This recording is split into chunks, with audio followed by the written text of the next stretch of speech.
Praise the Lord. 18వ కీర్తన 47వ వచనం. ఆయన నా నిమిత్తము ప్రతిదండన చేయు దేవుడు, జనములను నాకు లోపరుచువాడు ఆయనే. దేవుడు మన పక్షమున ఉండగా మనకు విరోధి ఎవడు అని రోమపత్రిక 8వ అధ్యాయం 31వ వచనంలో కూడా ఉంది. మన పక్షంగా దేవుడు ఉన్నప్పుడు మన మీదికి లేచు వారితో ఆయనే పోరాడేవాడై ఉన్నాడు, వ్యాజ్యమాడేవాడై ఉన్నాడు, ప్రతిదండన ఆయనే చేయవాడై ఉన్నాడు. ఇక్కడ దావీదు భక్తుడు అంటున్నాడు, నా మీదకి లేచు వారిని నేనేం చేయాల్సిన అవసరం లేదు, నా ప్రభువే వారికి ప్రతిదండన చేస్తాడు, దేవుడే వారికి తగిన ప్రతీకారాన్ని చేస్తాడు.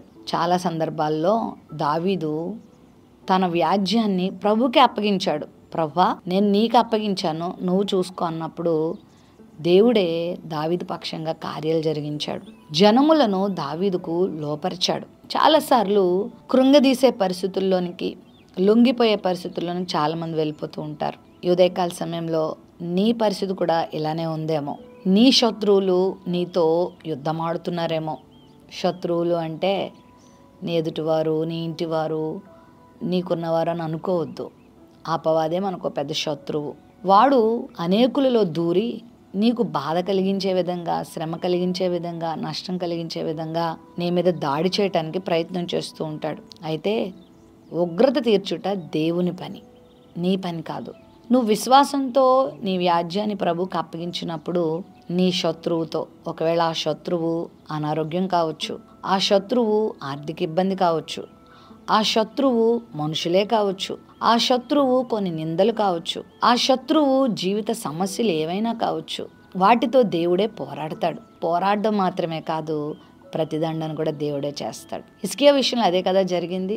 అష్షూరు రాజు ప్రగల్భాలు పలికి, నువ్వెంత, నీ దేవుడు ఎంత, నా చేతిలో నుండి నేను విడిపించేవాడు ఎవడూ లేడని ప్రగల్భాలు పలికినప్పుడు హిజ్కియా విశ్వాసముతో దేవుని సన్నిధిలోకి వచ్చి ప్రార్థన చేస్తాడు.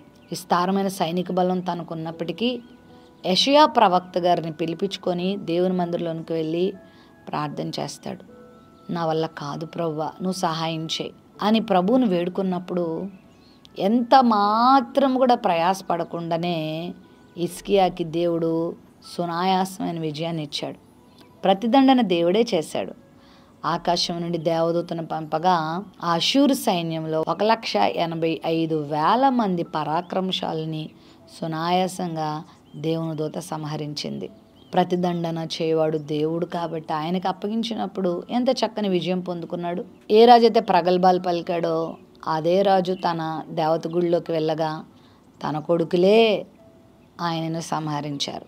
దేవుని మీద నువ్వు ఆధారపడినప్పుడు నీ శత్రువుతో పోరాడి నీకు విజయం ఇచ్చేవాడు దేవుడు. కృంగిపోవద్దు. నేను ఒంటరిదాన్ని అయిపోయాను, ఒంటరివాడిని అయిపోయాను, నా పక్షంగా పోరాడేవారు ఎవరూ లేరు, నాకు తోడుగా ఉండేవారు ఎవరూ లేరు, నన్ను అర్థం చేసుకునేవాళ్ళు ఎవరూ లేరు, ఈ సమస్య నుంచి నన్ను బయటికి తీసుకొచ్చేవారు ఎవరు అని నువ్వు బాధపడాల్సిన అవసరం లేదు. దేవుడిని పక్షంగా వ్యాజ్యమాడతాడు. జనములను, పరిస్థితులను నీకు లోపరుస్తాడు. నువ్వు దేనికో లోబడిపోయేలాగా, నువ్వు అణిగిపోయేలాగా, నువ్వు చితికిపోయేలాగా, నువ్వు వేసారిపోయేలాగా, నువ్వు తలవంపులు తెచ్చుకునేలాగా నీ దేవుడు ఉంచడు. జనములనే, పరిస్థితులనే నీ వశానికి ఆయన తీసుకొస్తారు. నీ జీవితంలో గొప్ప కార్యం దేవుడు చేస్తాడు. ప్రేమ నమ్మకం కలిగిన మా తండ్రి, నీ బిడ్డల జీవితంలో గొప్ప కార్యం చేయండి అయ్యా. పరిస్థితుల ప్రభావానికి వీరు లొంగిపోవద్దు, కానీ పరిస్థితులే వీరికి లొంగునట్లుగా, పరిస్థితులే మారునట్లుగా అద్భుతాలు మీరు చేయండి దేవా. వాగ్దానం వీక్షించి నీ బిడ్డల పక్షంగా నువ్వే శత్రువుతో పోరాడి ప్రతిదండన చేసి నీ ఆశీర్వాదాన్ని ప్రకటించమని యేసు నామములో ప్రార్థిస్తున్నాం తండ్రి, ఆమెన్.